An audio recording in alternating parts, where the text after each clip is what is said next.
C'est aux environs de 4 heures du matin que les premières flammes ont surgi de cet entrepôt du programme élargi de vaccination situé dans l'enceinte de la pharmacie centrale de Guinée. Tout le matériel de vaccination à peine débarqué de 4 conteneurs et quelques documentations sont partis en fumée.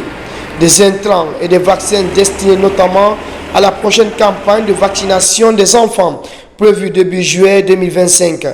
L'ampleur des dégâts préoccupe le ministère de la Santé et de l'Hygiène publique et les partenaires.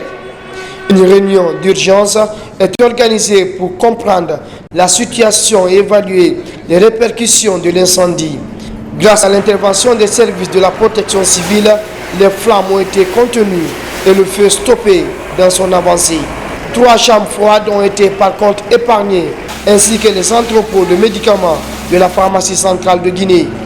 Un comité technique de crise est constitué pour évaluer les dégâts et proposer des pistes de solutions pour assurer la continuité des services du programme élargi de vaccination sur l'ensemble du territoire national. C'est un coup dur pour notre système de santé. L'incendie de l'entrepôt central de vaccins survient à la veille d'une campagne nationale de vaccination. Quelle réponse face à cette situation? Quelle suite pour les enfants concernés? Pour en parler, nous recevons le ministre de la Santé et de l'Hygiène publique. Monsieur le ministre, bonsoir et merci d'avoir accepté notre invitation. Bonsoir, madame. Voilà, tout d'abord, quelle est la situation des dégâts causés par l'incendie? Merci beaucoup, madame. Nous avons, comme vous venez de le dire, nous avons été informés de la survenue d'un incendie aux environs de 4 heures dans l'entrepôt du programme élargi de vaccination situé dans l'enceinte de la pharmacie centrale de Guinée. Fort heureusement, grâce à l'intervention rapide de la Direction générale de la protection civile, appuyée par des équipes spécialisées sous l'œil vigilant des éléments de la gendarmerie, l'incendie a été contenu, le feu a été maîtrisé et cela a limité les dégâts. Ce qu'il faut souligner, c'est que les magasins de stockage de médicaments de la pharmacie centrale de Guinée n'ont pas été affectés. Donc ces magasins sont restés intacts. Et surtout, il n'y a eu aucune perte en vies humaines. Donc c'est quelque chose aussi qu'il faut souligner. Pour le moment, il y a une quantité de vaccins qui a été préservée suite justement à toutes les actions qui ont été menées sur le site. Cette quantité pourra servir quand même à poursuivre quelques activités sur le terrain.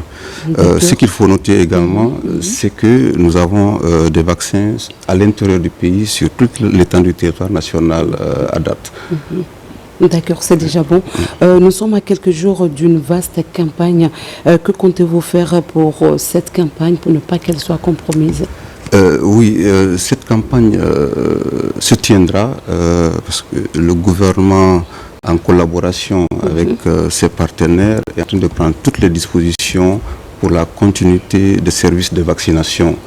Nous avons des vaccins sur l'étendue du territoire national, comme je le dis, pour une période donnée, et ces vaccins seront utilisés. Et avec les partenaires également, nous sommes en train de travailler pour qu'on puisse reconstituer le stock que nous venons de perdre afin de faire face à cette campagne, parce que quand même c'est une campagne d'envergure nationale. Je sais quand il s'agit de la santé de nos enfants, il y a une inquiétude qui est là, qui s'installe, mais je tiens à rassurer que cette campagne aura lieu parce qu'il est question de rattraper tous les enfants de ce pays qui n'ont jamais eu une dose de vaccin ou qui n'ont pas eu à être vaccinés conformément au calendrier vaccinal. Une assurance donc pour la population? Oui, je rassure la population au nom du gouvernement que cette campagne aura lieu. Okay. Cette campagne de vaccination a été, si je peux dire, un combat que vous avez mené depuis que vous êtes à la tête de ce département, et ce qui a valu à la Guinée une félicitation de la part du monde entier. Est-ce que pour la non-rupture des vaccinations, qu'est-ce que vous avez à dire à ce sujet? Oui, juste un petit rappel. Notre pays vient de loin. L'héritage, il est lourd. Avant le 5 septembre 2021, nous étions à plus de 95% de rupture en vaccin traditionnel. Donc, suite à la prise de responsabilité par les forces de défense et de sécurité sous le leadership du président de la République, son excellent général Mamadi Doumbouya, nous avons pu faire adhérer notre pays à l'initiative pour l'indépendance vaccinale. Donc de 95% de rupture en vaccin, nous sommes, jusqu'hier, on était à plus de 100%.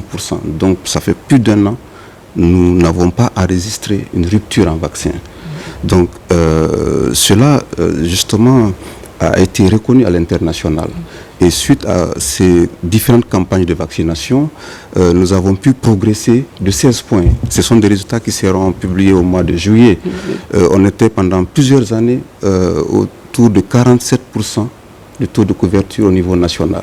Et pour l'année 2024 seulement, nous avons effectué une progression de 16 points. Donc de 47%, nous sommes allés à 63%. Et cela a été félicité à l'international. Cela a été reconnu. Et la gouvernance a été félicitée à l'international.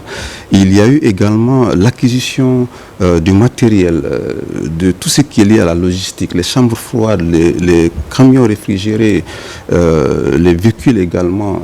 Donc tout ce qui est lié à la vaccination pour quand même que les enfants soient sauvés. Et cela, comme je viens de le dire, a été reconnu. C'est pourquoi aujourd'hui à l'international, notre pays est en train d'être félicité. Donc, merci Monsieur le ministre pour ces éclaircissements. Restez avec nous.